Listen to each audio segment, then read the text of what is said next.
खुतबे उतरल्लाह सैयदना शाह गरीबुल्लाह शाह यमनी शाहजानी शाह रहमतुल्लाह ताला अलैह, अबुल फजल गरीबुल्लाह यमनी शाहजानी शाह सरकार, और दूसरे सैयदी दुर्वेश शाह रहमतुल्लाह ताला। ये दो बुजुर्गों का मजार एक ही मजार एक ही गुंबद के अंदर है कि नहीं? सवाल ये पैदा होता है, मैं आपसे पूछूं, अब एक सवाल करने जा रहा हूं। एक बात और जान लीजिए जनका गुजर वालों, तकरीर वो नहीं है जो अल्फाज के सजावट में आपके सामने पेश किया जाए, फिर उठने पर आपको ये एहसास ना हो कि हमने सुना क्या है। तकरीर का माना ये है कि जब आप उठे तो आपको लगे कि हम कुछ ले करके उठे हैं। क्या बात है, वाह, कुछ ले करके उठे हैं, ये मतलब होता है। मैं आपसे सवाल करूंगा, जरा बताओ आप क्यों मजार शरीफ में दुआएं कबूल होती हैं आपके अकीदे आपके फिक्र के मुताबिक, और कब्रिस्तान में दुआएं कम कबूल होती हैं? आप कहेंगे वहां अल्लाह का बरगुजीदा बंदा लेटा हुआ है। मैं कहूंगा उसकी तस्दीक किसने की है? तो आप यही कहेंगे फला बुजुर्ग ने की है, फला बुजुर्ग ने की है, फला बुजुर्ग ने की है। जुमला देने जा रहा हूं, मैं देखना चाहता हूं कि कहां तक मेरी बात पहुंच रही है और आप समझने की कोशिश कर रहे हैं।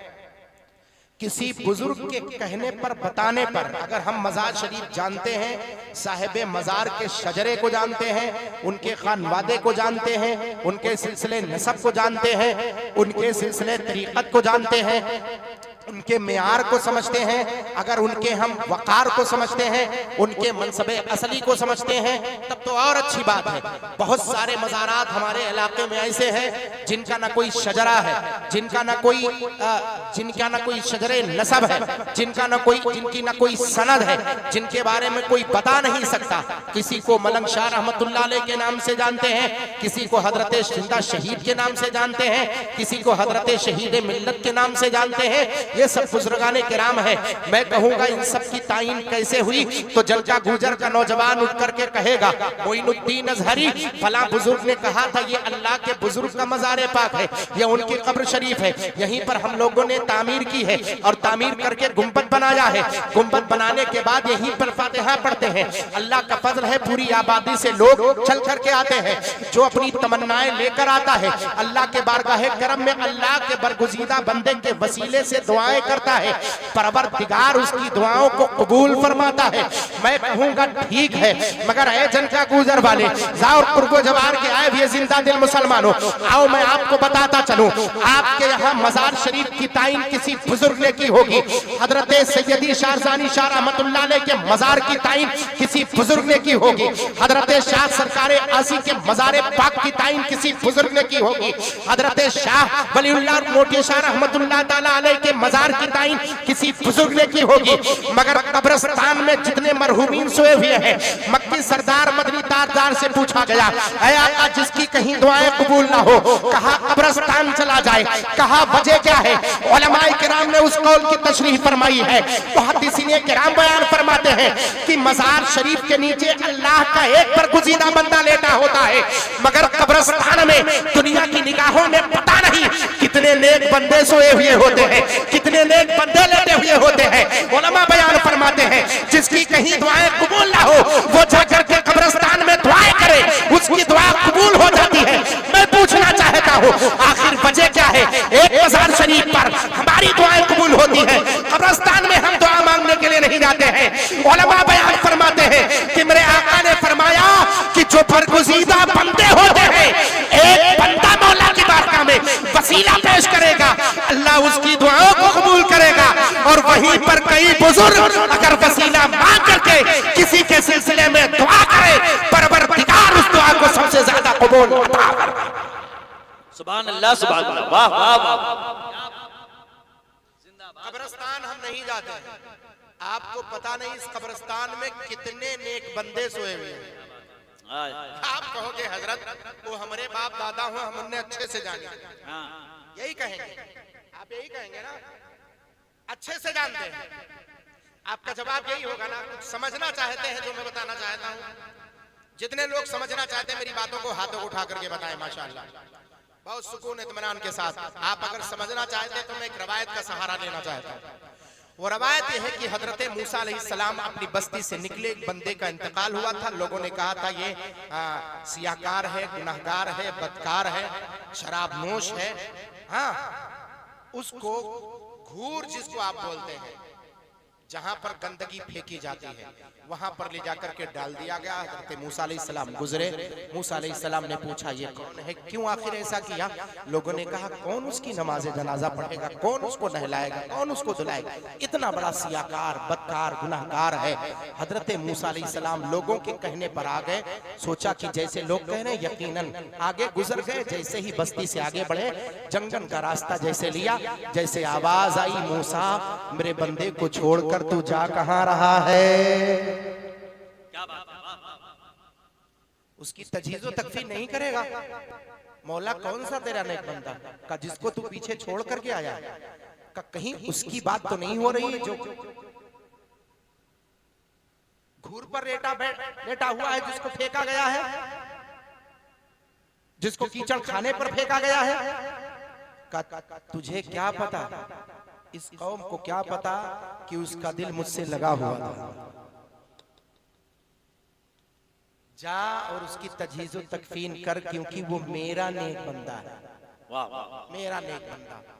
मैं सिर्फ इस रवायत इतनी से 1 मिनट की बात से सिर्फ इतना बताना चाहता हूँ, जरूरी नहीं कि नेक वो हो जिसे आप नेक समझें। क्या क्या जरूरी नहीं कि नेक वो हो जिसे आप नेक समझें, बल्कि हकीकत में नेक वो है जिसे मेरा मौला नेक कहे, जिसे मेरा परवरदिगार नेक कहे। दुनिया की नजर में वो बंदा गुनहगार था, दुनिया की नजर में वो बंदा सियाकार था, दुनिया की नजर में बंदा खताकार था, लेकिन अल्लाह तबारक व तआला के नजदीक वो इतना बुलंद मकाम रखता था, इतना बुलंद मकाम रखता था कि अल्लाह तबारक व तआला ने वक्त के नबी से फरमाया, मूसा तू वापस पलट और मेरे बंदे की तजहीज़ और तकफीर कर और जनाजे की नमाज अदा कर। तुझे क्या पता जो घूर पर लेटा हुआ है वो कोई बदकार नहीं, परवरदिगार की बारगाह में मकबूल होने। सुभान अल्लाह, सुभान अल्लाह, वाह वाह। वो मेरी बारगाह का मकबूल बंदा है। बहुत उम्दा, जिंदाबाद। अब एक रवायत का और सहारा लूंगा, फिर मफहूम आगे बढ़ाऊंगा। एक रवायत का और सहारा लूंगा। वक्त का बादशाह है, नेक साले बादशाह है। रवायत बयान की जाती है, एक बंदा अपने घर का वो कोठे की तरफ भी जाता है, शराब खाने की तरफ भी जाता है, बीवी मना करती है मत जाओ। बंदा नेक, लोग पहले उसे नेकी से जानते हैं कि बंदा नेक है, लेकिन जरा बताओ कोई कोठे की तरफ जाएगा तो लोग उसे नेक कहेंगे? बोले बताओ, बोले भाई बोले, कोई नेक कहेगा? शराब खाने की तरफ जाएगा और शराब की बोतलें लोगों के सामने खरीदेगा, खरीद कर लेकर आएगा, क्या लोग उसे कहेंगे कि ये नेक है? नहीं कह सकते। तो उस बंदे का काम क्या था? बीवी मना करती, बंदा गरीब भी था, लेकिन जितनी तौफीक हो पाती वो जाता, जितने उसके पास पैसे होते वो शराब की बोतलें खरीद के घर लेके चला आता। पैसे कुछ ज्यादा होते तो ठेके पर चला, कोठे पर चला जाता। बीवी पूछती आखिर जा क्यों रहे हो? कहा कम से कम मैं कोठे पर जाता हूँ और जिस औरत का सौदा करता हूँ उस औरत के पास मैं रात भर रहता हूँ, उस रात कोई बंदा उसके पास नहीं आता है। तो कहा तू जाकर वहां करता क्या है? कहा मैं जाता हूँ वहां मुसल्ला बिछाता हूँ और अल्लाह के बारगाह में मैं सजदारेज हो जाता हूँ और उस खातून से कहता हूँ रात भर के लिए तू मेरी है, कोई दूसरा तेरे पास नहीं आ सकता। ऐन मुमकिन है उसके दिल में मेरी बात बैठ जाती है और वो तौबा कर लेती है। न मालूम कितनी खातून ने तौबा किया है और अल्लाह के बारगाह में मकबूल बंदी होता है। का तू शराब खरीद के लेकर के आता है और ला करके तू गढ़ा खोदता अपने आंगन में और उसी में डाल देता है, दुनिया क्या जाने की तू शराबी है। तब मालूम है वो नेक बंदा क्या कह रहा था। ज़हन व फिक्र को हाजिर करो, मैं आपको बताऊं विलायत कैसे किसे क्या बात है, वाह वाह। विलायत किसे कहते हैं? बंदा कहता था मैं आंगन में गड्ढे खोद करके लाकर शराब की बोतलें, इसलिए तेरे पास कुछ पैसे होते हैं जैसे तू शराब की बोतलें खरीद कर लाकर आंगन में डाल देता है, आखिर वजह क्या है? तो वो बंदा कहता था कि सुनो, जितने बोतल खरीद के मैं ला करके मैं इस आंगन में इस गड्ढे में डाल देता हूँ, कम से कम उतने नौजवान शराब पीने से बच जाया करते हैं, कम से कम उतने इतने नौजवान कि शराब की बोतलें कम पड़ जाया करती हैं, इस वजह से मैं ये काम करता हूँ। का ये तेरी नेकियां दुनिया नहीं जानेगी, ये तेरी नेकियां तेरी अच्छाइयां दुनिया नहीं जानेगी। जब तू मरेगा तेरा इंतकाल होगा, तेरी नमाज़े जनाजा कोई कंधे पर उठाने को तैयार नहीं होगा। तब वो मर्द था, वो मर्द हक़ाक़ा था, उस बंदे ने, मर्द मुजाहिद ने अपनी खातून, अपनी बीवी से मुखातब होकर के कहा था, तुम मत घबरा, एक दिन देख लेना जिस दिन मेरा इंतकाल होगा, जिस बादशाह को दुनिया नेक कहती है, जिस बादशाह को दुनिया पासा कहती है, जिस बादशाह को दुनिया आबिदो साहिद कहती है, जिस बादशाह के तहज्जुद की नमाज कभी छूटती नहीं है, वही बादशाह मुझ जैसे गुलाम के जनाजे को पढ़ाता हुआ नजर आता। नारे तकबीर, नारे रिसालत, जश्न ईद मिलादुन नबी, उर्से मुक़द्दस।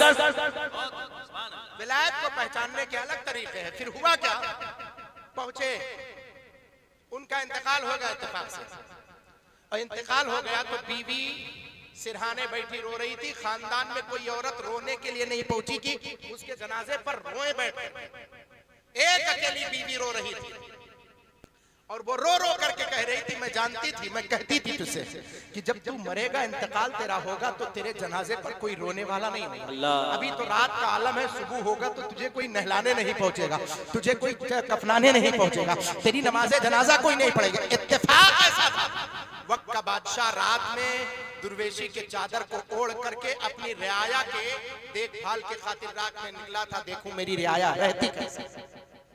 वक्त का बादशाह है, बड़ा नेक है, लोगों को उस पर गुमान है, तहज्जुद की नमाज नहीं छूटी। जब वो बादशाह गुजर रहा था तो जब उस दरवाजे के करीब से गुजरा तो रोने की आवाज आई। अपने दोनों साथियों से कहा, खामोशी के साथ चलो, पता ना चले, करीब आओ। दरवाजे के करीब खड़े हुए तो एक खातून की रोने की आवाज आ रही थी। वो ये कह रही थी, क्या मैं तुझसे नहीं कह रही थी कि जब तू इंतकाल करेगा, जब तू मर जाएगा, तो तेरी जनाजा पढ़ने के लिए कोई नहीं आएगा, तेरी पुरसी हालत पुरसी के लिए, बल्कि तेरे जनाजे पर कोई रोने के लिए नहीं आएगा, तेरे पास कोई ताजियत करने के लिए नहीं पहुंचेगा। मैं यही कहा करती थी, मगर तू था जो कहता था कि जब तेरा इंतकाल होगा तो वक्त का बादशाह तेरी नमाज जनाजा पढ़ाएगा। देख आज तेरी लाश पर रोने वाला कोई नहीं है। देख आज तेरे इस आंगन में, जिस आंगन में शराब की बोतलें ला करके तू खाली करता था, आज इस आंगन में कोई दूसरा बंदा मौजूद नहीं है। वक्त का बादशाह दरवाजे पर खड़ा सुन रहा था। थोड़ी देर के बाद दरवाजे पर दस्तक होती है। दस्तक देने वाला कौन था, बीवी को पता नहीं। काय आने वाले तू पूछना क्या चाहता है? का सिर्फ तू रो रही थी तो कुछ रो रो करके कह रही थी? बता मुझे जरा सही, तू कह क्या रही थी? आखिर ये बंदा कौन है? का ये मेरा शौहर है? का आखिर तू ये क्यों कह रही थी कि शराब की बोतलें ला करके ये आंगन में डाल दिया करता था? कहाँ इसकी यही फितरत थी, ये शराब खाने पर जाता जरूर था, वहां से जितने बोतल खरीदता था आंगन में ला करके डाल देता। ये ठेके की तरफ जाता जरूर था, लेकिन वहां मुसल्ला बिछा करके अल्लाह की बारगाह में सजदा रेज़ हो जाता था और दुआ करता था, मौला जिस खातून के पास मैं चल कर क्या जाऊं, जिसके रात को मैंने पैसे से खरीद लिया है, मौला उसके दिल का सौदा तेरी बारगाह में करना चाहता हूं, उसके दिल को फेर दे। मौला उसके दिल को फेर दिया करता था और वो खातून हमेशा के लिए तौबा करके अल्लाह के बारगाह के बरगुज़ीदा बंदी बन जाया करती थी। का तूने ये क्यों कहा कि बादशाह नमाज जनाजा पढ़ाएगा? का ये मेरा शौहर जिंदा था तो कहता था कि ये मेरी खातून, तू घबराने की जरूरत नहीं है, तू ये मत कह मेरी जनाजा पढ़ाने कोई नहीं आएगा। जिस दिन मेरा इंतकाल होगा, वक्त का बादशाह मेरी नमाज जनाजा पढ़ाएगा। वो बादशाह जिसके तहज्जुद की नमाज नहीं छूटी है, वही बादशाह मेरी नमाज जनाजा पढ़ाता हुआ। सुभान अल्लाह।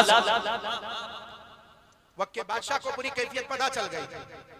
का मुझे पहचानती है? का कोई फकीर हो, कोई बूढ़े आदमी हो, कोई बुजुर्ग हो, इस बस्ती के हो, किसी नौजवान को मैंने अपने शौहर के मैयत पर ताजियत करते हुए नहीं देखा। भला हो तेरा जो मेरे शौहर की ताजियत पर चल करके आया। 3 आदमी थे, एक बादशाह, उसके 2 खादिम गुलाम। वापस पलट कर गया। सुबह की सफेदी नमूदार हुई। बादशाह के महल से ऐलान होता है, पूरा शहर अल्लाह के नेक बंदे के जनाजे में शरीक। पूरा शहर अल्लाह के नेक बंदे के जनाजे में शरीक। ए जिनका गुजर और कुर्ब ज़वार से आए हुए जिंदा दिल मुसलमान हो, मोइनुद्दीन अज़हरी सिर्फ इतना बताना चाहता है, आपकी निगाहें जिसे बेकार देखती हैं जरूरी नहीं कि वो बेकार हो, आपकी निगाहें जिसे अच्छी देखती जरूरी नहीं कि वही भला हो। अरे भला तो वो है, परवरदिगार से पूछो ए मौला तेरी बारगाह का भला कौन है। इन्ना अक्रमकुम इंदल्लाहि अत्काकुम, अल्लाह के नजदीक सबसे बेहतर वो है जो उसके बारगाह का मुत्तकी हो। सुभान अल्लाह। जो उसके बारगाह का मुत्तकी है, परहेजगार है, जो नेक बंदा है। अब आओ और आगे बढ़ो। हजरते बाबा वजीहुद्दीन शाह रहमतुल्लाह अलैह, जी सुभान अल्लाह, बाबा अलीमुद्दीन शाह रहमतुल्लाह अलैह, है ना, यही दो शख्सियतें तो हैं जिनके आप उर्स को मना रहे हैं, हजरते बाबा वजीहुद्दीन शाह और हजरते बाबा अब्दुल वहीद शाह। ये दोनों बुजुर्ग के आप उर्स को मना रहे हैं। निस्बत पता है इनकी, तारीखें आपको पता है, शजरे नसब है इनका आपके पास।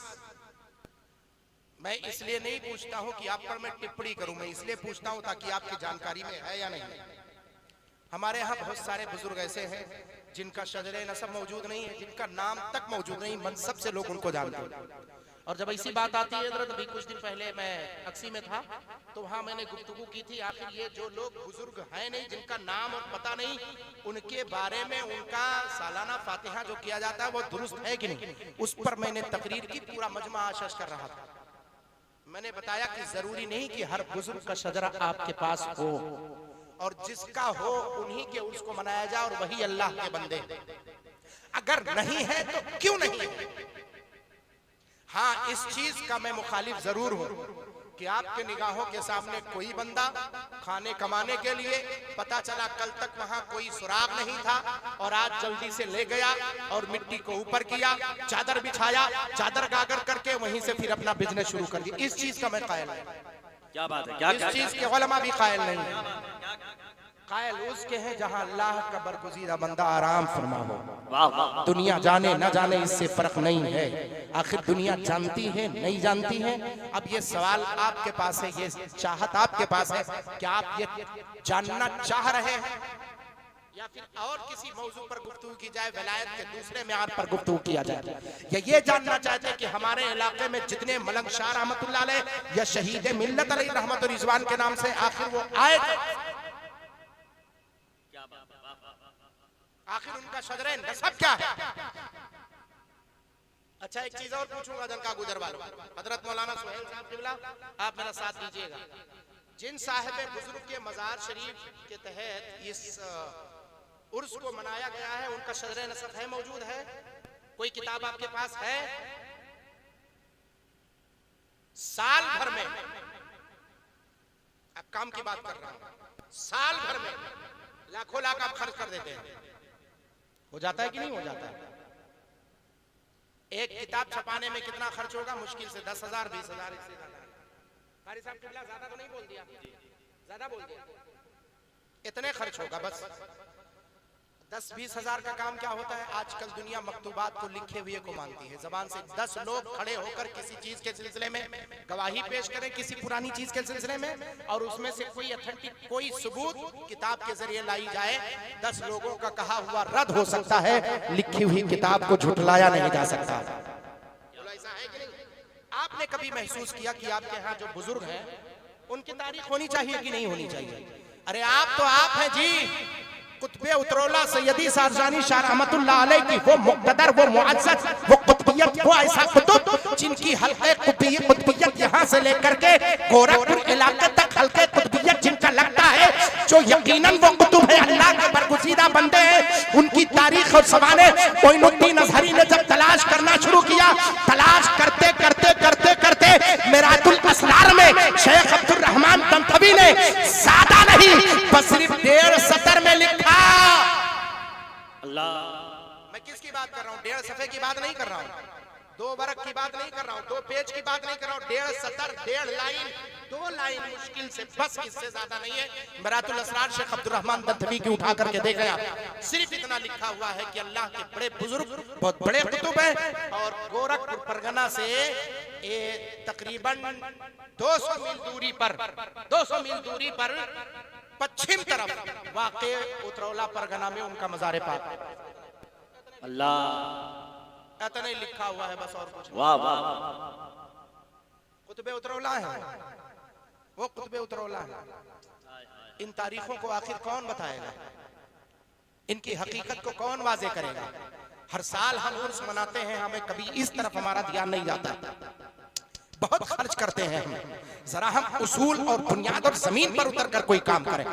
हमने ये नहीं मना किया कि आप उर्स ना मनाएं, अगर आप उर्स नहीं मनाएंगे तो शानो शौकत इस्लामी बेदार नहीं होगी, इस्लामी शानो शौकत लोग इकट्ठा नहीं होंगे, इकट्ठा नहीं होंगे तो उलमा के बयानात को नहीं सुनेंगे। जब उलमा के बयानात को नहीं सुनेंगे तो उन्हें मिजाज इस्लामी नहीं मिलेगा, इस्लामी मिजाज नहीं मिलेगा। तो मालूम है कोई वहाबी आकर के उन्हें बहका देगा, कोई देवबंदी आकर उन्हें बहका देगा, कोई राफजी आकर उन्हें बहका देगा, कोई नेचराली आकर उन्हें बहका देगा, कोई कादियानी आकर उन्हें बहका देगा। लिहाजा सुन्नी उलमा की तकरीरें सुना करें, उलमाए अहले सुन्नत के गुफ्तगू को सुना करें। जहां पर ईमान की तुम्हारी हिफाजत होती है वही तुम्हारे अमल की दुरुस्तगी का नतीजा मिलता हुआ एक कैफियत पैदा होती है। अब आओ जरा इस हकीकत की तरफ, आपकी आंखों को मैं खोल दूं, थोड़ा वाजे करूं। बताओ आपके यहाँ भी इलाके जवार में बहुत सारे ऐसे मज़ारात हैं कि नहीं? यहाँ हजरत लोग बैठे हुए, मैं इनसे सहारा लूंगा, उलमा अहले सुन्नत बैठे हुए। बताइए मुबारक साहब किबला, हजरत आप भी, कितने ऐसे मज़ारात हैं जिनके नाम से हम वाकिफ नहीं है?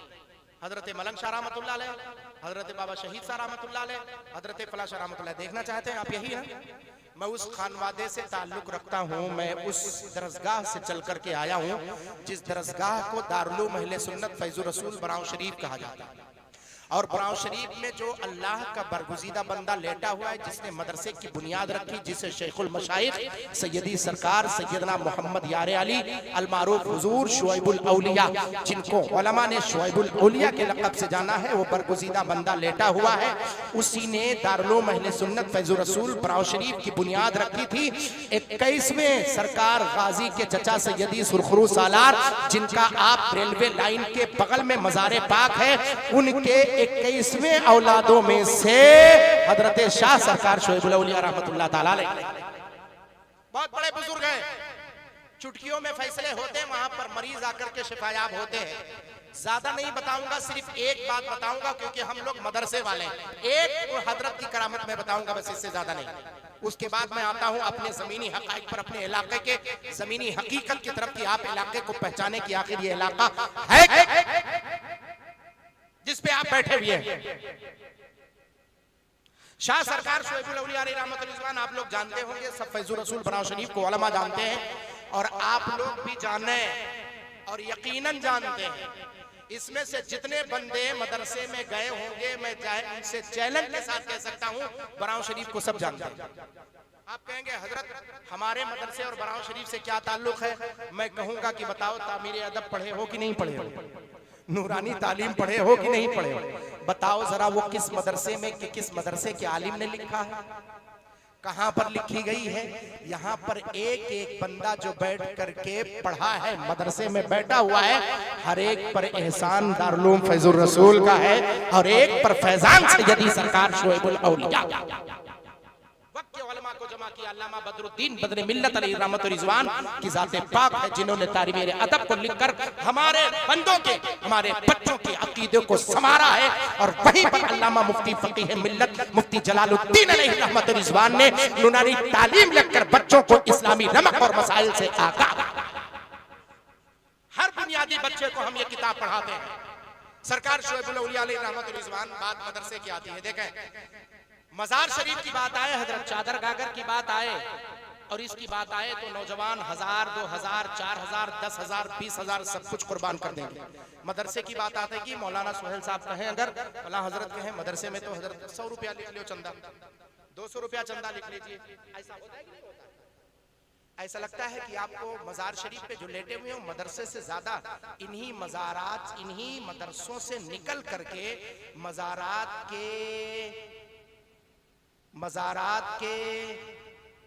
मजारात में सोने वाले नेक बंदे बनते हैं, इन्हीं मदरसों से निकल करके।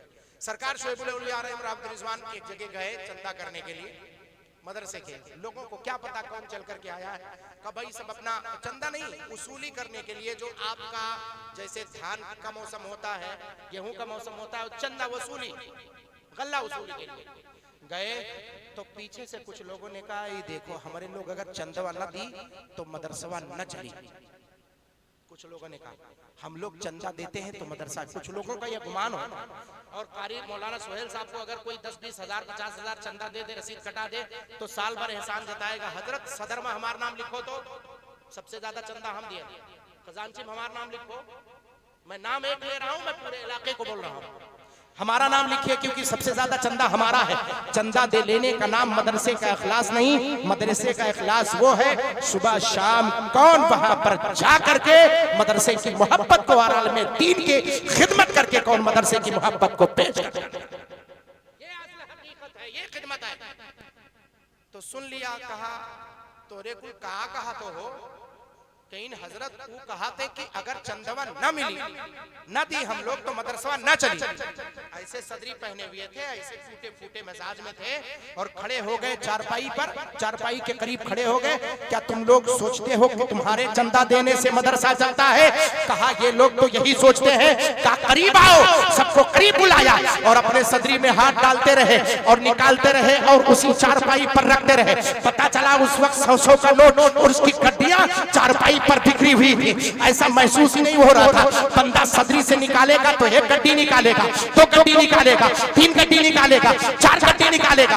आखिर सदरियों में कितने पैसे आ जाएंगे? पूरी चारपाई पर पैसे बिखरे हुए थे। क्या ये मदरसा है? अल्लाह ताला मदरसे का इंतजाम यहाँ से करता है। तुम ये सोचते हो कि तुम चंदा देते हो तब तुम्हारा मदरसा चलता है। अरे हकीकत में अगर यारे अली से पूछोगे तो अली का यार बताएगा परवरदिगार के भी बरकतों से मदरसा चलता हुआ। फिर लोग कदमों पर गिरे और माफी मांगी। जब माफी मांगा तब हजरत ने उठा करके एक गड्डी इधर सदरी में रखते गए। अब मैं सदरी पहना हुआ हूँ, 2-4 गड्डी अगर जनका गुजर वाले मुझे दे कि हजरत रख लीजिए, मैं अगर दाहिने तरफ रखूंगा तो इधर इतना फूला रहेगा, ऊंचाई की तरफ लगेगा कि कुछ रखा हुआ। बाएं तरफ जो गड्डी अगर रख लूं तो इतना ऊंचा, बोलो लगेगा कि नहीं? आप जब थोड़ा सा टाइट पैंट पहने रहते उसमें गड्डी रखते रहते दूर से नजर आता है कि कोई गड्डी रखी हुई है, बोलो है कि नहीं? मोबाइल रखते हैं जींस पहनने वाले तो दूर से मोबाइल नजर आता है। मगर हजरत सदरी में डालते जा रहे हैं और सदरी का हजम वैसे ही है। सदरी में जरा बराबर ऊपर की तरफ कुछ नहीं नजर आ रहा है, बस वही डालते चले जा रहे हैं। वो जितना चारपाई पर सारे पैसे बिखरे हुए थे सारी गड्डियां उठा करके डालते चले गए और जब तो ऐसा लग रहा था सदरी जैसे पहले थी वैसे है। कहा तुम नहीं समझ पाओगे कि कुदरत के खजाने से अल्लाह अपने नेक बंदों के सदके में कहां कुछ देता है। खबरदार मदरसे पर कोई निगाह ना उठाए क्योंकि ये किसी और के फजल से नहीं, मेरा मौला जब तक रहे नहीं फरमाता है उसके नेक बंदों की इस्लाह उस वक्त तक नहीं हुआ। नारे तकबीर, नारे रिसालत, फैज़ाने हुजूर शेखुल औलिया।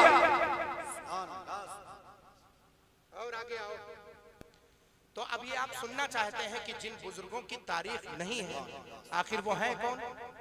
ये सुनना चाहते हैं या कुछ और बयान किया जाए? बताएं भाई, यही बयान कर दिया जाए क्योंकि मैं चाहता हूं आप असली तारीफ से वाकिफ हो, क्योंकि जमाना आपसे पूछे, लोग आपसे पूछेंगे।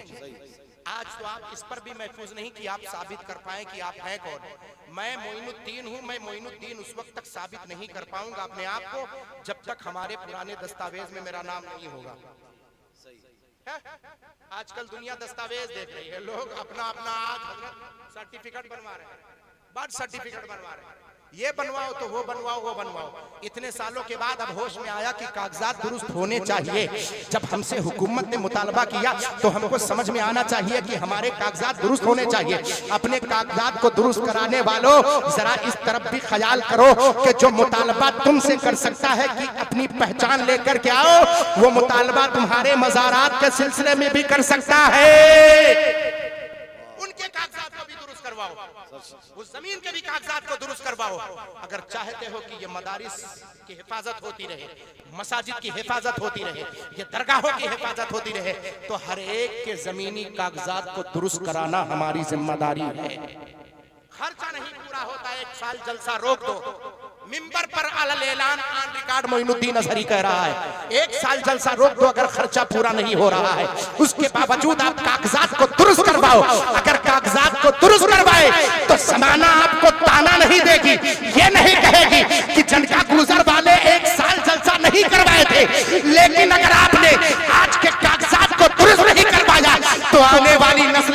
कोसेगी, आने वाली नस्लें हमें ताना देगी कि उनके हक में था, उनकी ताकत तो दस्तरस में था, मगर मज़ारात और मदारिस और मसाजिद के कागज को तैयार नहीं। बोलो है कि नहीं है? ये बहुत जमीनी बात मैं कर रहा हूँ। आप सोच रहे होंगे इस मौलाना को कौन बुला के लाया भाई? जिसको बुलाया गया था तकरीर करने के लिए, तो कहा था कागजा दुरुस्त करवाओ। आप क्या सोचें कि आप पर कैसी बलाएं नाज़िल होंगी? आप क्या फिक्र कर पाएंगे आप पर कितनी मुसीबतें नाजिल होने वाली? ये हमारे बड़े बड़े उलमा ने और औलिया ने बताया था, एक ऐसा जमाना आएगा जिस जमाने में ऐसी ऐसी आफतें, ऐसी ऐसी मुसीबतें आएंगी। ये सारा कुछ देखा हुआ है, हमारा पढ़ा हुआ है, हमारे नजरियात मिले हुए हैं। बस तरह तरह के मसाइब नए नई शक्ल में चल करके आते हैं। जरा ज़हनो फिक्र को हाजिर करो तो मैं आपको बताऊं आखिर इसकी जमीनी हकीकत है ये समझने की हमारी जिम्मेदारी है कि हमारे कागजात कितने दुरुस्त होने चाहिए, हमारे कागजात कैसे दुरुस्त। अब आओ जरा इन मज़ारात की हम तहकीक कर लें, जांच ले, पड़ताल ले।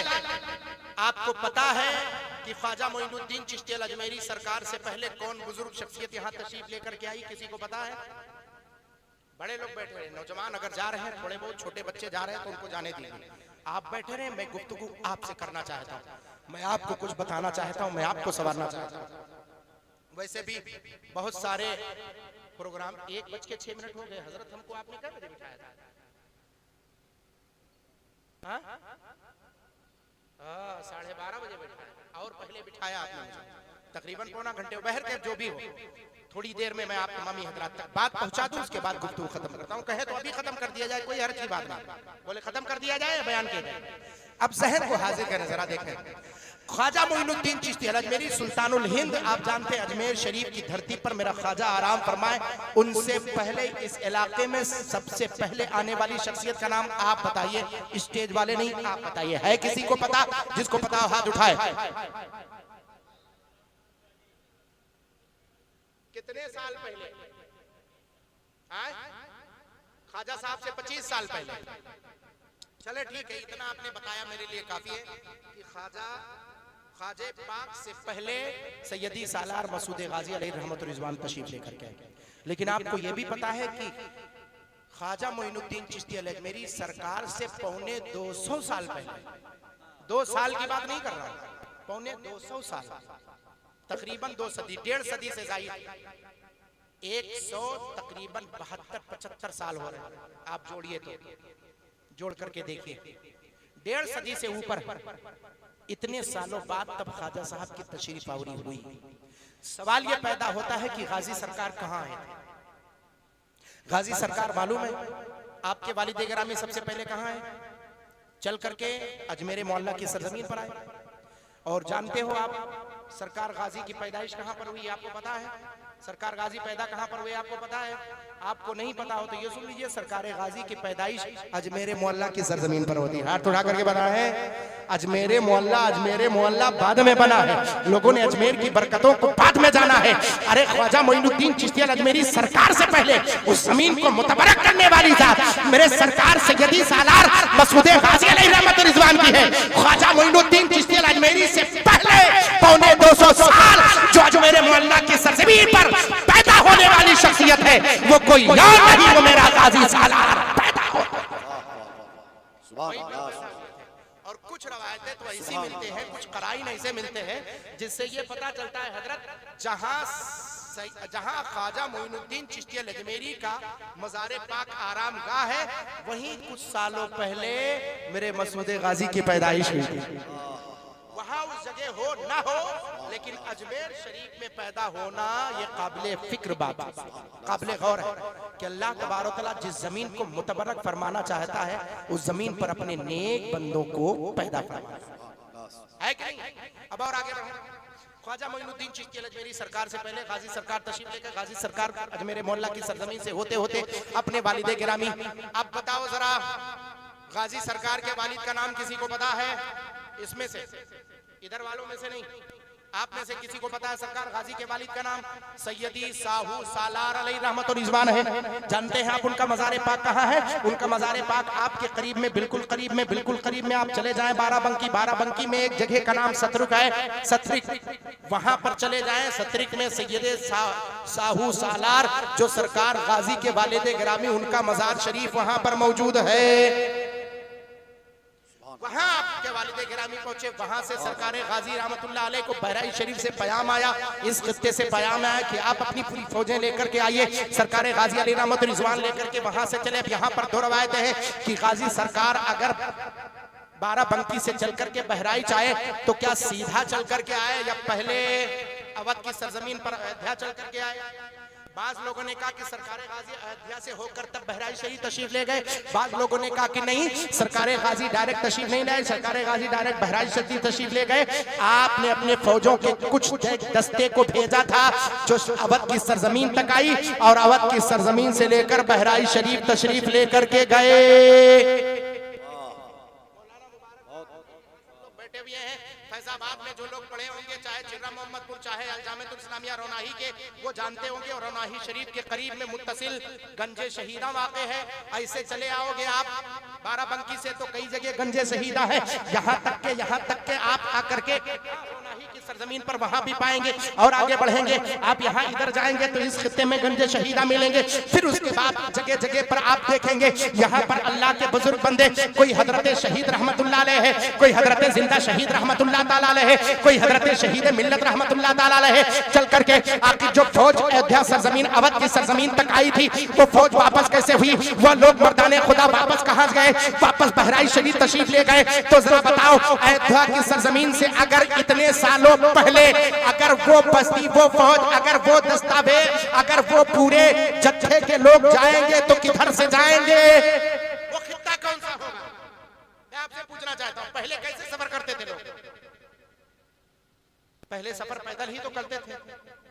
बहुत होता था तो जुआ हुआ बांध करके हजरत बैलगाड़ी पर सफर करते थे। पहले जब पूरा दस्ता चलता था, काफिला, तो पैदल चला करता था।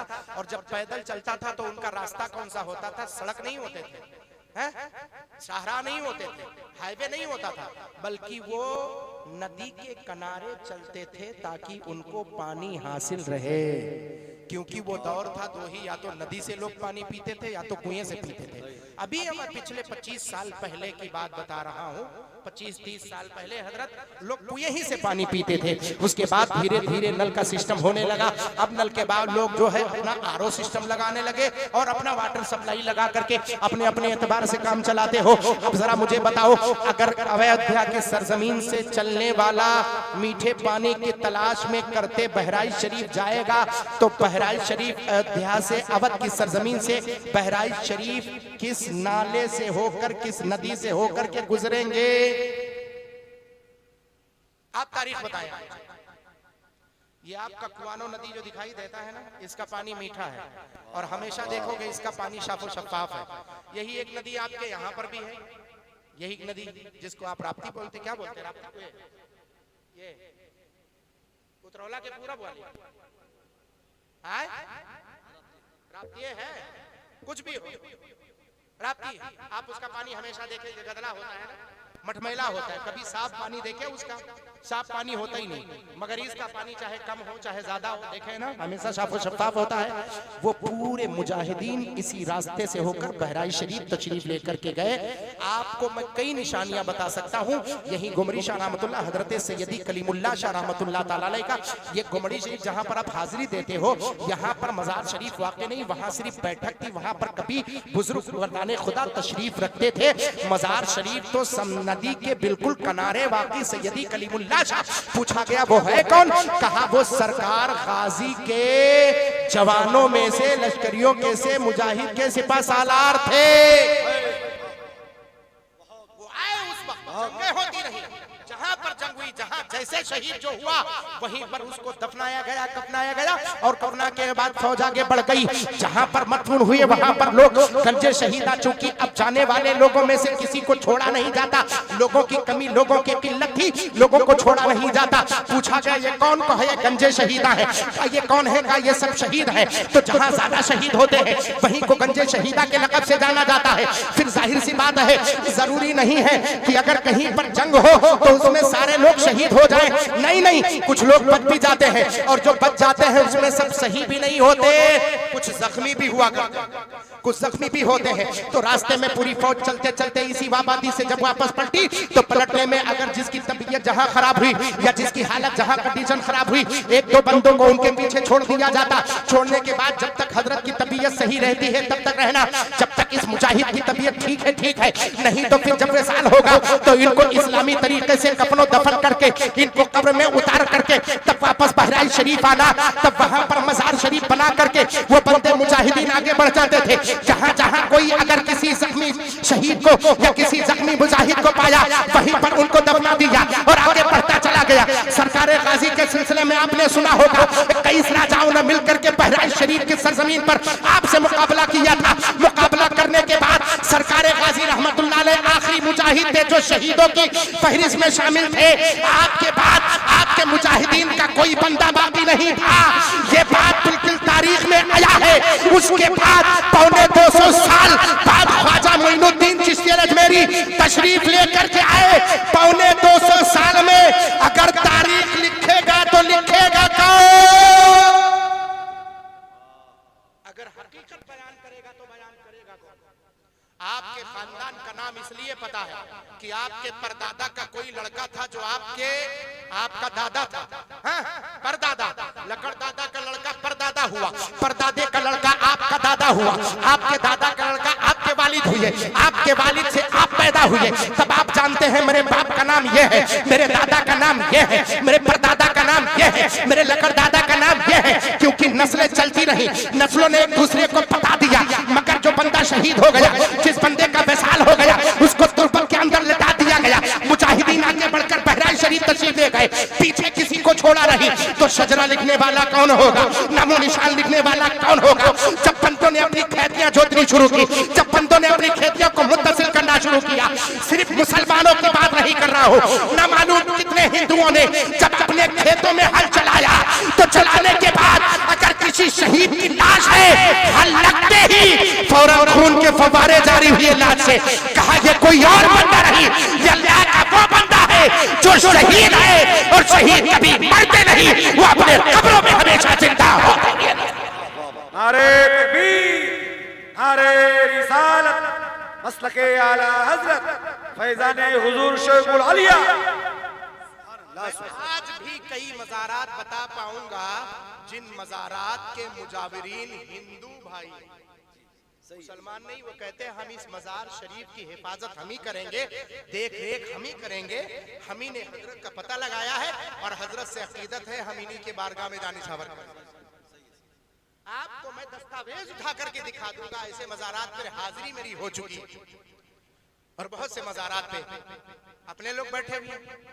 तो अब जरा बताओ उनके दस्तावेज को कौन लेकर आएगा? पता किसी को कि कहां से आए थे, कैसे आए थे, क्यों कर आए थे?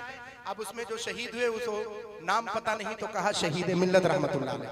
यही सादुल्ला नगर इलाके में आपने देखा एक मजार शरीफ वाक़ है जिसको कुछ दिन पहले हुकूमत के साजिश के तहत ढा दिया। मालूम कितने बड़े बुजुर्ग थे शहीद मिल्लत अलैह रहमतुल रिजवान, वो भी तो कुआनो नदी के करीब।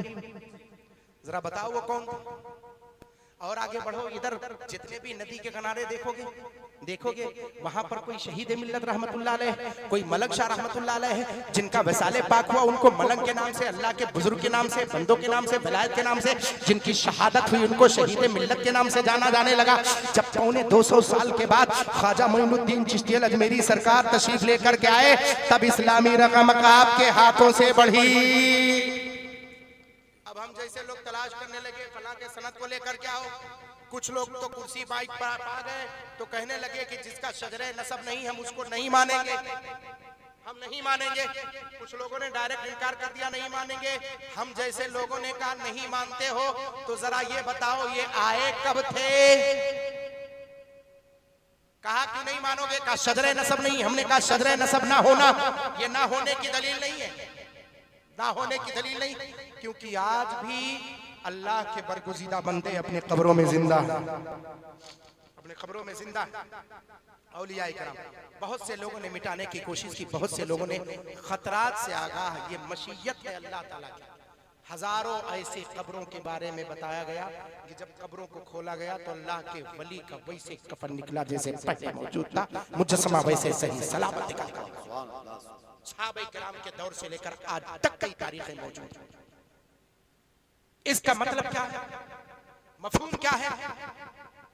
अगर दुनिया हमें अपने निशानों पर रखना चाहती है तो हमें चाहिए कि जितना हमसे हो सके उनके दस्तावेज को, उनकी सारी चीजों की हिफाजत करना हमारी जिम्मेदारी है। और आगे बढ़े। फिर जब ख्वाजा पाक गाजी पाक सरकार तशरीफ लेकर गए, गाजी सरकार, अरे आप तो आप हैं भाई, ख्वाजा पाक से पहले गाजी सरकार तशरीफ लेकर के आए, उनके सिलसिले में इख्तिलाफ कर दिया। जानते हैं उनके सिलसिले में इख्तिलाफ कैसे हुआ? मैं आपको बताता हूँ, पूरी तारीख लिखी हुई उठा करके देखें, चाहे शेख इब्ने बतूता की तारीख इब्ने बतूता उठा करके देखें, चाहे तारीख मुअर्रिखीन उठा करके देखें, आप बहराइच शरीफ की तारीख उठा करके देखें, चाहे आप मिराते मसूदी उठा करके देखें, शेख अब्दुल रहमान तनवी रहमतुल्लाह ताला अलैह की ये सारी किताबों का नाम बता रहा हूँ, इसको उठा करके देखें तो आपको पता चलेगा सरकार गाजी के मज़ार पाक के सिलसिले में भी लोगों ने इख्तिलाफ किया। और कहा जहां मजार शरीफ है वहां कब्र नहीं, जहां कब्र है वहां मजार शरीफ नहीं, वहां तुरबत नहीं बनाई गई। यहां तक लोगों ने एतराज किया। हुआ क्या था? सुल्तान मोहम्मद तुगलक, शाह तुगलक, फिरोज शाह तुगलक, तारीख आप जानते होंगे, नाम सुना होगा। फिरोज शाह तुगलक का जमाना है। फिरोज शाह तुगलक जब काफिरों से जंग करने के लिए मकामे ठट्टा में दिल्ली की सरजमीन पर निकला तो इसकी फौजें उस वक्त कम थी, एक जंग की बात बता रहा हूँ, उसकी फौजें कम थी, दुश्मनों की फौज ज्यादा थी। तो ये अपनी वालदा से अपनी कैफियत बयान करने के लिए निकला।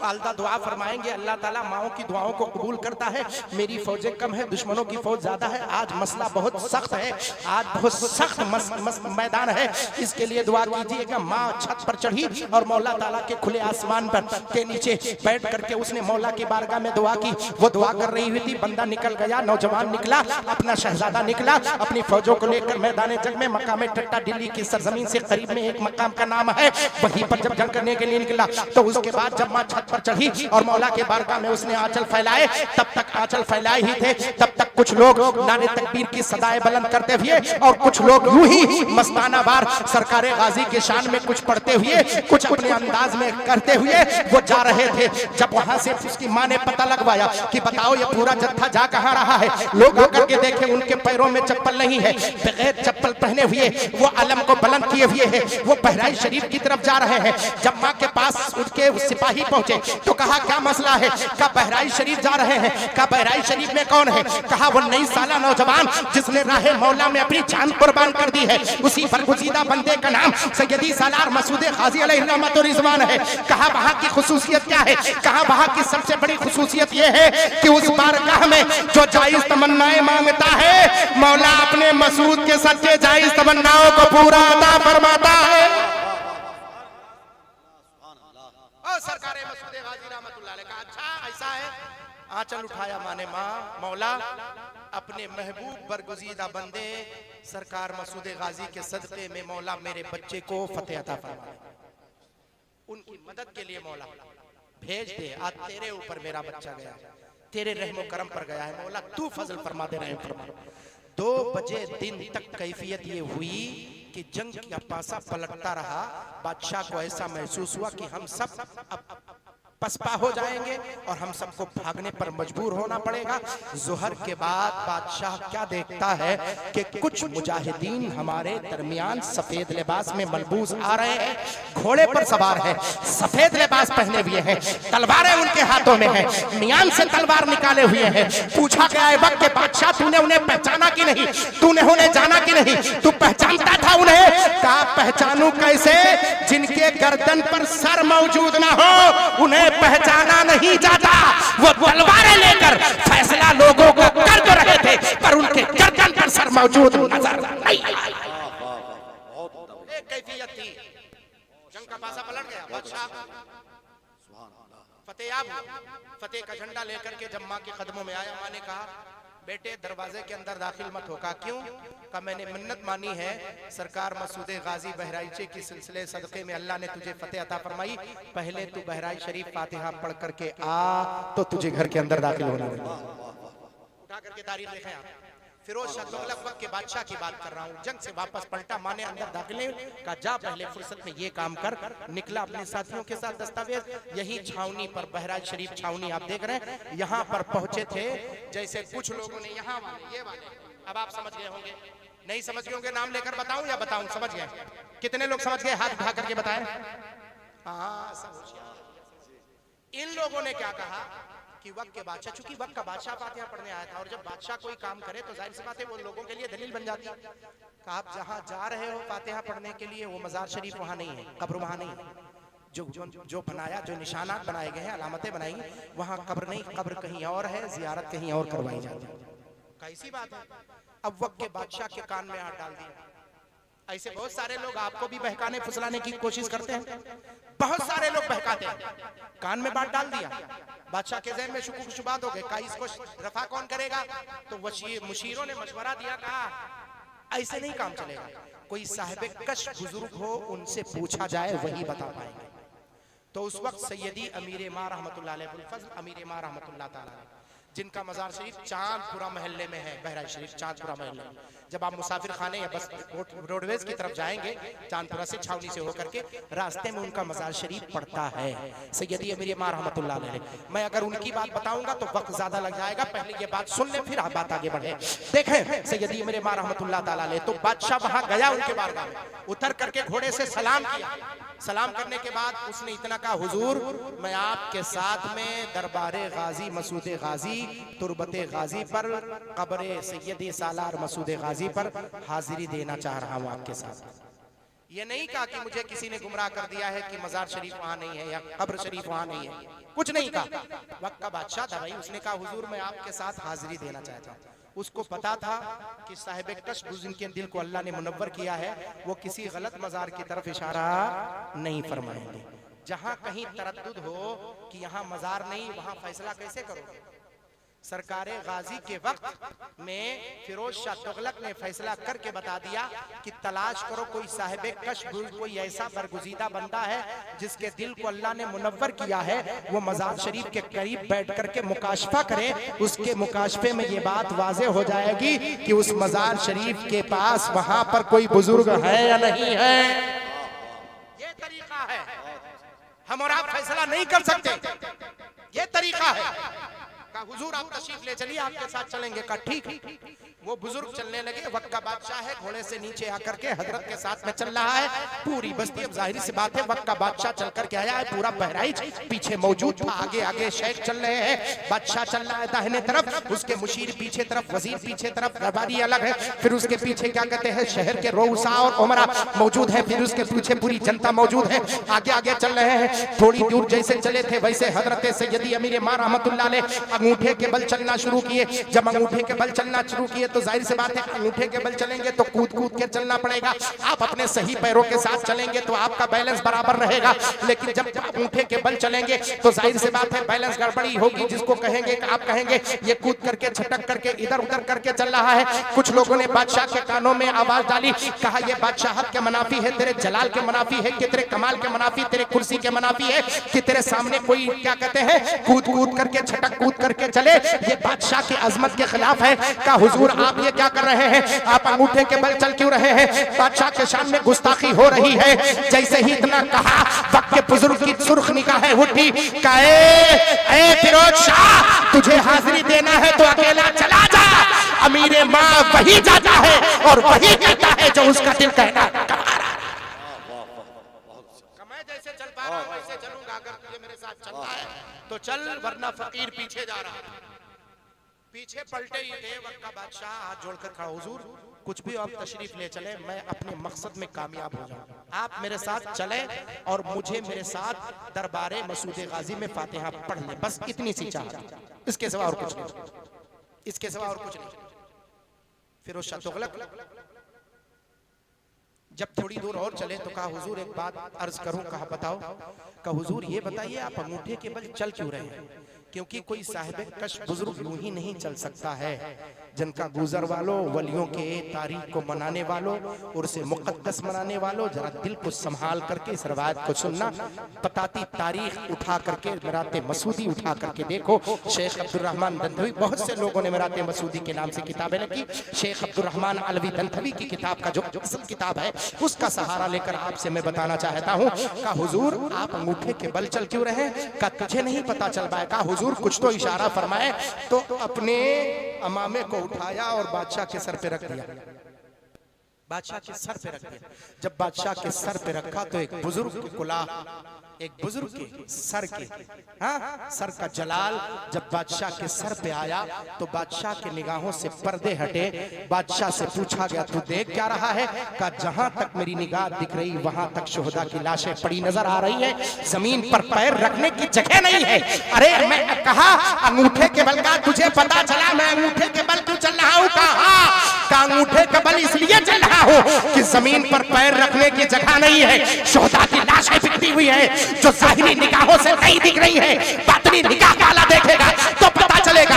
आप भी बहराइच शरीफ चले जाओ, जिस गली में जाओगे, जिस कूचे में जाओगे, सरकार गाजी के मजार के करीब जहां जहां गुजरोगे वहां मजार शरीफ, यहाँ मजार शरीफ, वहां मजार शरीफ, जगह जगह मजार शरीफ है। जो रास्ते पर आए गए हैं वहां पर बहुत सारी अलामतें हैं। इसलिए बुजुर्गाने किराम फरमाते हैं जब बहराइच शरीफ जाओ तो शहर के बाहर अपने जूते और चप्पल को निकाल दो, क्योंकि जिस जमीन पर तुम कदम रख रहे हो वहां पर शुहदा की लाशें बिखरी हुई नजर आया।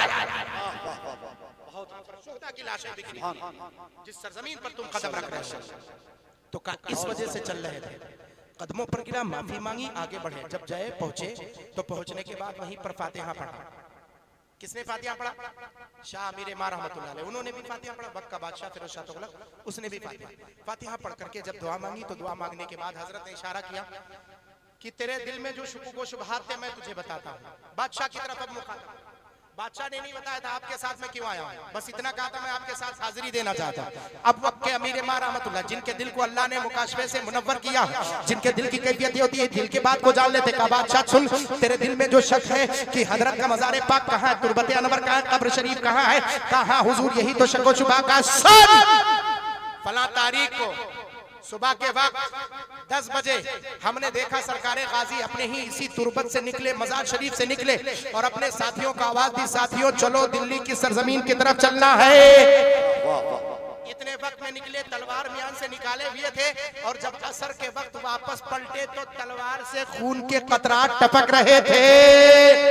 बादशाह ने कहा हुजूर यहाँ तक आप बयान कर दिए, अब आगे आप सुनिए।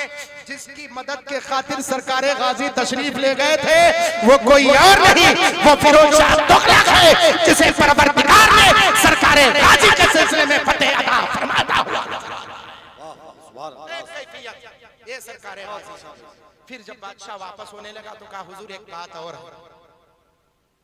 वो इस मनसब पर कि कभी कभी होता है कि हम करामत नहीं मानते, हम वली नहीं मानते जब तक किसी से करामत ना देख ले। कहते हैं साहिब करामत बुजुर्ग नहीं है। आप ये समझते हैं कि विलायत का म्यार, करामत विलायत का म्यार है। करामत विलायत का म्यार नहीं। किसी से अगर करामत जाहिर ना हो तो इसका मतलब ये नहीं कि अल्लाह का नेक बंदा और अल्लाह का वली नहीं। म्यार क्या है मालूम है? शरीयत मुस्तफा पर इस्तिकामत मुस्तकीम रहना ये म्यार है। शरीयत मुस्तफा पर मुस्तकीम रहना ये म्यार है। का हुजूर मैंने सुना है सरकारे गाजी की बारगाह वो बारगाह है कि अगर करामत सुनना है तो किताबों में पढ़ो, करामत देखना है तो सरकारे गाजी की बारगाह में चले जाओ। रोजाना करामतों का ज़ुहूर होता है। कहा हाँ होता है। का हुजूर आज की कोई करामत मुझे दिखा दे, मैं वक्त का बादशाह हूँ, चल करके दिल्ली से आया हूँ और मैं वापस जा रहा हूँ, एक करामत मुझे दिखा दीजिए। मालूम है जब सरकारे गाजी के बारगाह में, जब सरगियान आमीर मां रहमतुल्लाह अलैह के बारगाह में वक्त के बादशाह ने कहा हुजूर आज की कोई एक करामत मुझे दिखा दे सरकार गाजी की, मैं भी देख लूं ताकि मुझे याद रहे कि हाँ मैं जब गया था तो मैंने करामत देखी थी। तो वक्त के अल्लाह के बरगुज़ीदा बंदे जिसके दिल को अल्लाह ने मुनव्वर किया था उसने निगाह उठाई, बादशाह की तरफ देखा, कहा तुझे सबसे बड़ी करामत दिखाई नहीं देती? का वो क्या?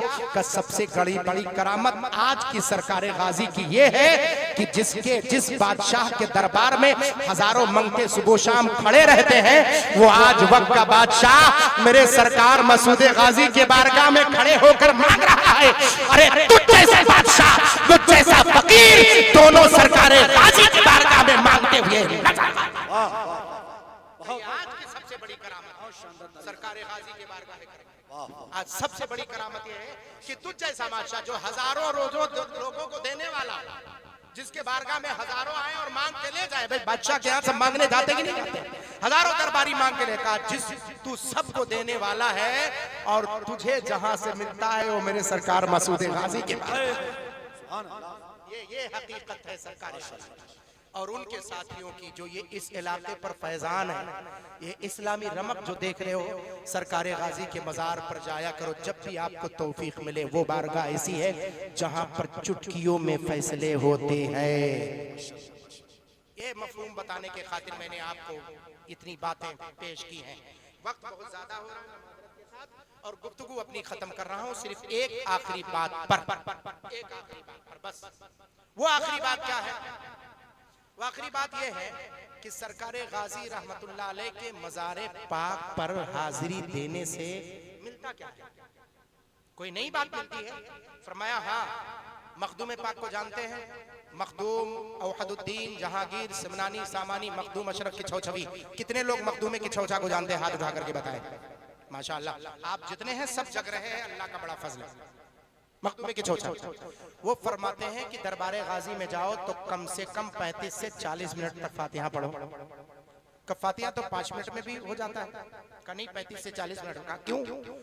क्योंकि सरकार गाजी के दयार में हजरत खिज़र हर 35 मिनट पर हाजिरी देते हैं। हजरत खिज़र उलमा से पूछे बताएंगे। ये फरमान किसी और का नहीं, सरकार मसूद सरकार मखदूम औहदुद्दीन जहांगीर सिमनानी सामानी मखदूम अशरफ की छौछवी का। और सरकार फरमाते हैं हर 35 मिनट पर, हर आधे घंटे पर सरकार मसूद गाजी के बारगाह में हजरत खिज़र। अच्छा एक बात बताओ जनका गुजर और इलाके से आने वालों, अल्लाह ताला ये बताओ जरा, हमको क्या फायदा मिलेगा? हजरत खिज़र हाजिरी देते हैं तो क्या हमको क्या फायदा होगा? तो कहा हमारा फायदा ये होगा कि कम से कम अल्लाह ताला अगर फजल फरमाए, बसारत तेज फरमाए तो हमारी निगाहें हजरत खिज़र के जलवे का नजारा कर देंगी। उलमा बयान फरमाते हैं ना, सबकी निगाहें तो ऐसी नहीं। हमने अपने असातिज़ा में से 3 ऐसे उस्ताद का नाम बताऊं, मैं बहराइच शरीफ में पढ़ा हूं, 3 ऐसे का नाम बता सकता हूं जिन्होंने बरजस्ता मुझे बयान किया है कि मैंने हजरत खिज़र को सरकार गाजी के दरबार में देखा है। हजरत खिज़र को सरकार गाजी के बारगाह में देखा है। अब जरा आओ और ज़हनो फिक्र को हाजिर करो। मैं बताऊं, जब अब ये जाहिर सी बात है सबकी निगाहें नहीं देख सकते, हम गुनाहगार हैं, खताकार हैं, सियाकार हैं। सवाल ये पैदा हुआ कि हमारी गुनाहगार आंखें हैं जो हजरत खिज़र को नहीं देख सकती, तो आखिर फिर मसला क्या है? रुकने से फायदा क्या है? कहा नादान इतने वक्त तक रुक जाया कर, अगर तेरी गुनाहगार आंखें हजरत खिज़र के जलवे का नजारा नहीं कर सकती तो मायूस ना हो, कम से कम इतना फायदा तो जरूर हो। वो निगाहे हजरत खिज़र उठेगी तो उन्हीं गुलामों के सफों में एक गुलाम तू भी खड़ा होगा और तुझ पर हजरत खिज़र की निगाह पड़ेगी। परवरदिगार तुझ पर रहमत और अनवार की बारिश। नारे तकबीर, नारे रिसालत, फैज़ाने हुजूर सैयद सलार मसूद गाजी। ये इतना फायदा जरूर होगा।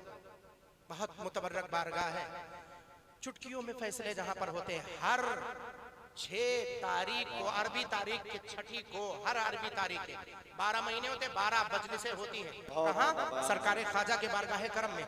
वो सरकार ख्वाजा के बारगाह का जो इहाता है जिसे बेगमी दालान कहते हैं, आप देखते हैं जहां पर महफिल सुरूद व समा का वकू होता है, जहां पर महफिलें सजती हैं, वो देख रहे हैं। उसी दालान में हर 6 को 6 तारीख को अरबी के सरकार ख्वाजा मोइनुद्दीन चिश्ती अजमेरी के बारगाह करम में पूरे हिंदुस्तान के औलियाए किराम हाजिरी देते हैं और मजलिस मुशावरत सजती है। सुनो सरकार ख्वाजा की तारीख में बता रहा हूँ, तारीख उठा करके देखें आप ये सी चीजें किताबों में नहीं पाएंगे। हमारे असातिज़ा ने हमसे बयान फरमाया है और मैं पढ़ेगा तो मजलिसी गुफ्तगू में नाम लेकर के भी बताऊंगा कि फला बुजुर्ग फला उस्ताद ने बताया है कि हमने खुद वहां पर देखा कि सरकार ख्वाजा के बारगाह में पूरे हिंदुस्तान के औलियाए किराम जमा है और मशवरा हो रहा है फला इलाके में फला वली को कब मंसूब किया जाए, वहां से फला वली का गुजर हो गया है, फला वली का गुजर हो गया है, उनकी शहादत या उनका विसाल हो गया है, पता चला फला खित्ते की वलायत किसको तकसीम करनी है, पूरे हिंदुस्तान में कहां का वली किसको बनाना है, ये फैसला सरकारे ख्वाजा मोइनुद्दीन चिश्ती अजमेरी के तैयार में होता है। जब वो दस्तावेज तैयार होता है तो उस दस्तावेज पर मालूम है सबसे पहले दस्तखत किसका होता है। अरे जानोगे तो हैरत करोगे, उस मनसब पर जिसको सरकारे ख्वाजा की बारगाह में तकसीम किया जाता है, विलायत सौंपी जाती है, उस दस्तावेज पर सबसे पहले दस्तखत किसका होता है, वो कोई और नहीं मेरे सैयदी सालार काजी रहमतुल्लाह अलैह। सुभान अल्लाह, सुभान अल्लाह। अवाइल में से है इनके शान को आला हजरत सरकार ने खुद, मेरे पीरो मुर्शिद हुजूर ताजुश शरिया ने खुद सरकारे गाजी के शान में मुकम्मल कसीदा लिखा। सुभान अल्लाह। मेरे पीरो मुर्शिद हुजूर सैयदी ताजुश शरिया और फरमाया जब भी तौफीक हुआ करे मियाँ सुल्तान के बारगाह में जाया करो, तुम नहीं जानते वो वक्त का सुल्तान कितना बड़ा है। मुश्किल से यहाँ से हमारे यहाँ से 100 किलोमीटर दूरी पर है। जब भी तौफीक हो तो आप जाया करें। इन वलियों को मैंने ऐसे इस निस्बत से जोड़ा है ताकि आपको अगर शजरा या नसब न मालूम हो तो आप किसी और के बहकावे में ना आए कि यहाँ पर कोई नामो निशान नहीं, बल्कि उनसे ये पूछें कि सरकारे गाजी और सरकारे ख्वाजा के दरमियान जो जमाना पौने 200 साल का 1.5 सदी गुजरी है, इस 1.5 सदी की तारीख लेकर के आओ, हम मान लेंगे यहाँ पर कोई है या नहीं है। इस 150 साल की तारीख लेकर के आओ, 150 साल की तारीख नहीं कोई पेश करता, नहीं कर सकता, तो अब ये सवाल पैदा होता है जो ख्वाजा जो गाजी सरकार के साथ आए थे वो बुजुर्गान है कहाँ सर, वो है कहाँ बताओ तो नसरी। वो मुजाहिदीन जो चल करके आए थे और मुजाहिदीन के बारे में कुरान पाक साफ वला तक़ूलू लिमन युक़तलू फी सबीलिल्लाहि अमवात बल अहयाउ वलाकिन ला तशऊरून, जो लोग